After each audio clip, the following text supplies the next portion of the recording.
নির্বাচন যত ঘনিয়ে আসছে জামাতের মাথা তত খারাপ হচ্ছে।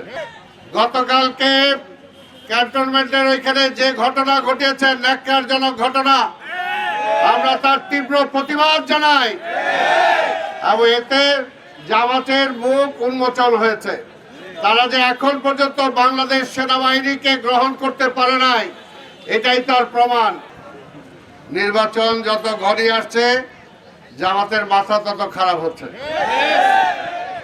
এই যে তাদের যে আচরণ, এই আচরণ এটাই প্রমাণ করে যে আর মাত্র কয়েকদিন আছে, এই কয়েকদিনের মধ্যে তাদের অবস্থা আরো খারাপ হয়ে যাবে। এই কারণে এখন থেকেই তাদের মাথা খারাপ। আমরা বলবো মাওলানা সাহেবরা একটু আসতে, মাওলানাও তো ওনারা, তাই না? তা আজকে বলবো যে আপনারা ধৈর্য ধরেন, ক্যাডার জামাত একটু ধৈর্য ধরেন, ধৈর্য ধরে 12 তারিখ পর্যন্ত থাকেন, নাহলে 12 তারিখের পরে শুয়ে পড়বেন। এখনই দরকার হলে বৈশা পড়েন, যদি অধৈর্য হন তাহলে বৈশা যান।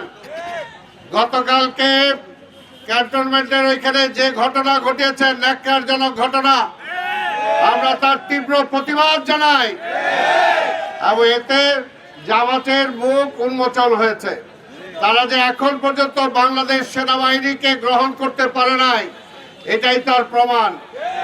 কারণ মুক্তিযুদ্ধের সময় তো তারা এই সেনাবাহিনীর বিরুদ্ধে অস্ত্র নিয়ে যুদ্ধ করছে, কাজে এখনো তারা সেই পাকিস্তান ভাবধারাতে আছে।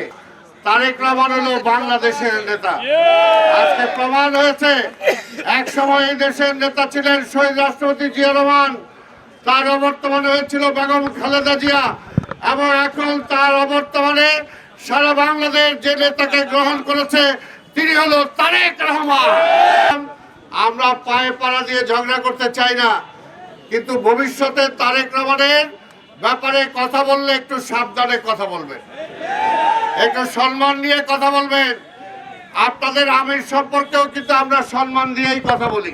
জামাতকে প্রশ্ন করেন, একটা সিটেও কি জামাত মহিলা এমপি নমিনেশন দিছে? দেয় নাই। এবং মহিলাদেরকে তারা বলছে শ্রম ঘন্টা কমায় দেওয়া, অর্থাৎ তাদেরকে ঘরের ভিতরে রাখতে চায়। এই কারণে আজকের এই দেশের অর্ধেক ভোট হলো মহিলা। আমরা জানি মহিলারা সবসময় বিএনপিকে ভোট দিয়েছে, বেগম খালেদা জিয়াকে তারা পছন্দ করে। এখন বেগম খালেদা জিয়া এই দেশ নাই, আল্লাহ তাকে নিয়ে গেছেন।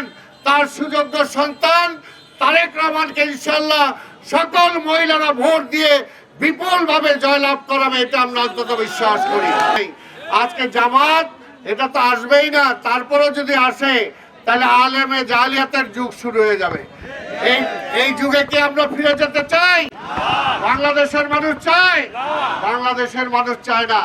আর এই দলটা হলো পরীক্ষিত বেঈমান, পরীক্ষিত বেঈমান। যখন পাকিস্তান হয় তখন পাকিস্তানের বিরোধিতা করেছে, যখন বাংলাদেশ হয় বাংলাদেশের বিরোধিতারা শুধু তারা যুদ্ধ করেছে বাংলাদেশের বিপক্ষে। তারা ষড়যন্ত্র করছে যাতে এই দেশে স্থিতিশীলতা না আসে, এই দেশটা যাদের সামনের দিকে এগিয়ে নেওয়া যায়, সেই কারণে তারা ষড়যন্ত্র করছে। তারা জিততে পারবে না, কিন্তু দেশে একটা অরাজকতা লাগাতে চায়। এই দেশে আজকে কোন অর্থনীতির অবস্থা খারাপ, মানুষের সকল পর্যায়ের অবস্থা খারাপ। দেশটাকে যদি বাঁচাতে হয়, দেশটাকে যদি সামনের দিকে এগিয়ে নিয়ে যেতে হয়, তাহলে একটি নির্বাচিত সরকার ছাড়া কোনো বিকল্প নাই।